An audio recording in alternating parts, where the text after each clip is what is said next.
Ladies and gentlemen, we told you in jury selection that when this time came, we would stand before you and be asking for a death sentence. And I hope we made clear then, and if not, let me make very clear now. We understand the gravity of what we are asking you, and that is not a decision that we made lightly, but it is one we make confidently, because a death sentence for Jason Thornburg is the only just punishment. The death penalty is reserved for the most heinous of crimes and the most evil of people, and that is Jason.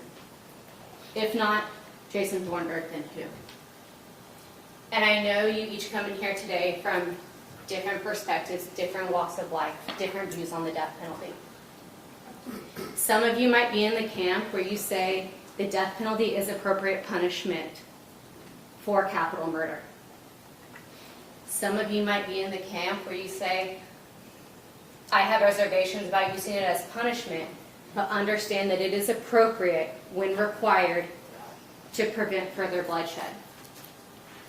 But whichever camp you fall into, everyone has told us and taken the oath that if the law allows for it and the facts provide for it, that you could return a death verdict. The instructions the judge just read to you explain the roadmap of how to get there. There's the special issue number 1, future dangerousness, and special issue number 2 of mitigation. And we're going to ask you to answer the first question yes and the second question no. So turning to future dangerousness, how do we get there? That question is, do you find that there is a probability that the defendant will commit criminal acts of violence that constitutes a continuing threat to society? You get to decide what probability means. You get to decide what constitutes a criminal act of violence, and you get to decide what constitutes society. Things that you can consider in reaching that decision. Number 1, the offense itself. You have every right to say that anybody who would do this to 3 members of our community and show such a depraved indifference for human life will always be a danger to our community. And that alone can write down yes and proceed to issue number 2. But for those who want to look at a wider scope, look at the big picture. Look at who he has shown you to be over and over again. Starts in March 2017 with the murder of Tanya. Then we know he goes to prison in 2018, but it's when he gets out in September 2020. Billy Joe. The next summer we have Mark and Alicia, only to be followed by September 2021 with the events that led us here today. And future danger, special issue number 1, can be a tough question for jurors at times because you're being called upon to guess, to speculate. Is there a probability? But the luxury y'all have is that you don't have to, because you have seen how Jason Thornburg acts when institutionalized. Jason Smith came in here and told you, looking for a safe place, trying to wait till he can get released on bond, in the gym waiting out a shakedown, and the defendant comes up behind him, puts that ligature around his neck and tightens, puts his knee into his rib cage for leverage as Jason Smith's world goes black and he falls to the floor. Jason Thornburg has shown you who he is and who he will continue to be. If that's not enough, consider what happens to Sergeant Cornegay if she accepts his invitation to come into his cell as he is lying in wait with that metal rod that he pried from his light. What happens if Deputy Worth doesn't find that drill bit shank that he has hidden in his mail? What if Deputy Crawford doesn't find that fiberglass shank that he has hidden in his light?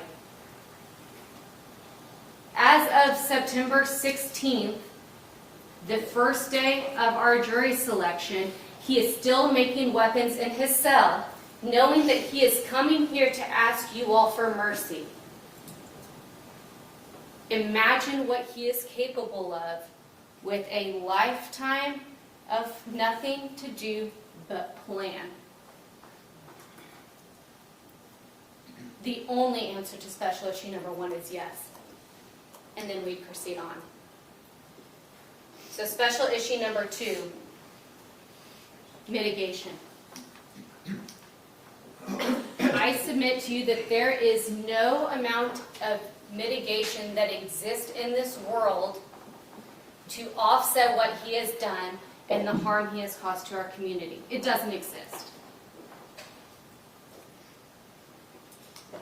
But look at what they have provided for you. And this is not sufficient mitigation, right? They brought you 5 experts to come talk about his brain. Y'all don't need an expert to tell you that a serial killer's brain is different than everybody else in this room. We know that, okay? But they bring you 5 experts, and let's talk about them briefly. LeWine and Center, all they said is, I sent somebody else to take pictures of his brain, but I can't make a diagnosis on that alone. So they passed off the information to Dr. Adler. Dr. LeWine tried to testify that there was evidence of serious brain trauma, brain damage, but then again would backstep and say he can't make a diagnosis because he can't. And then they brought you a pharmacologist and a male child sexual abuse expert to come and talk about insanity, and I appreciate y'all's understanding of that testimony with your verdict. But even Dr. Mendel knew that he was way outside his lane on that. And so then you have the grand finale, Dr. Adler, the $62,000 expert who's coming in here to say, this is why, this is the mitigation we have. And with all of that, all he can say is mild fetal alcohol syndrome. And we know it has to be mild because if it was severe, he would be... Objection. That was not the testimony, Judge. The jury will recall the testimony. May I have a ruling? Overruled. We know it's not severe because Dr. Adler told you in those situations somebody's living at home in their parents' basement, unable to function. And that doesn't fit with the facts. Because what we know about Mr. Thornburg is that he has a long history of employment as an electrician and a 4.0 in community college. That is not somebody with severe brain deficiencies. And so then they put on all this talk of executive functions. His executive functioning doesn't work. That comes with impulsivity, don't understand cause and effect. That's where the mitigation is. That's where the mitigation lies. But what Dr. Adler or any of their experts can't do in his partial review of some of the facts is make it fit with the facts of this case. Right? Because where is the impulsivity when he sneaks up behind Jason Smith? Where is the impulsivity when he slices Billy Joe's throat while he is asleep? Where is the impulsivity when he kills Mark Jewell in his sleep? Because go look at those pictures if you have any questions. He was lying on a cot on the floor when he was murdered. You don't almost get away with 2 murders with a lack of executive functioning without some serious forethought.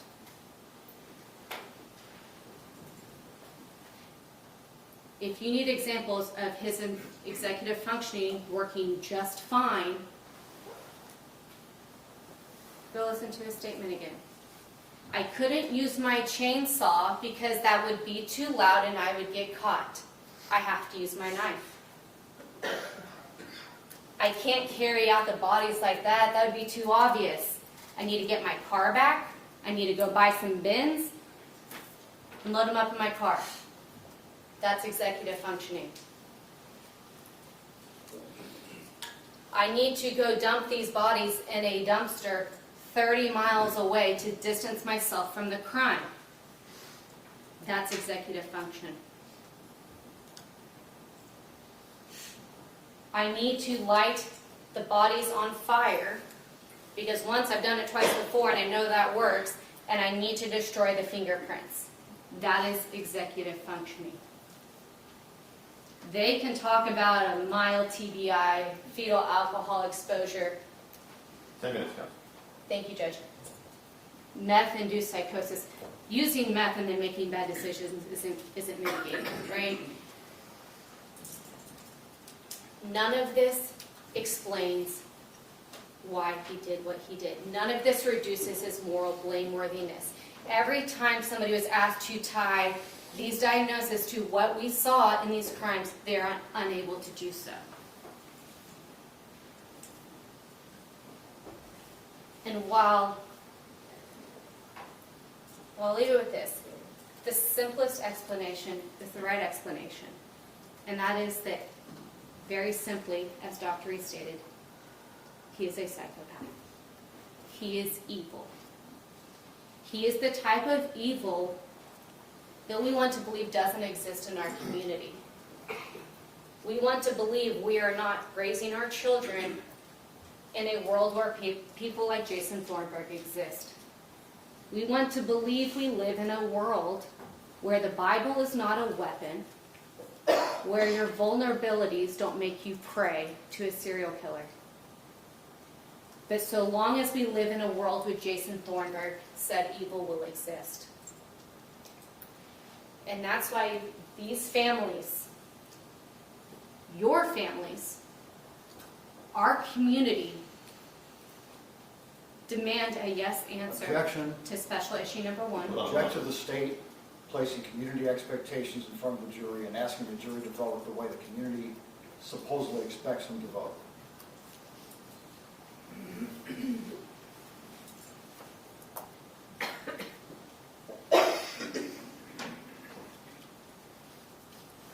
Sustained. The jury will disregard those comments by the prosecutor. And The only objection having been sustained and the jury having been instructed, we request a mistrial.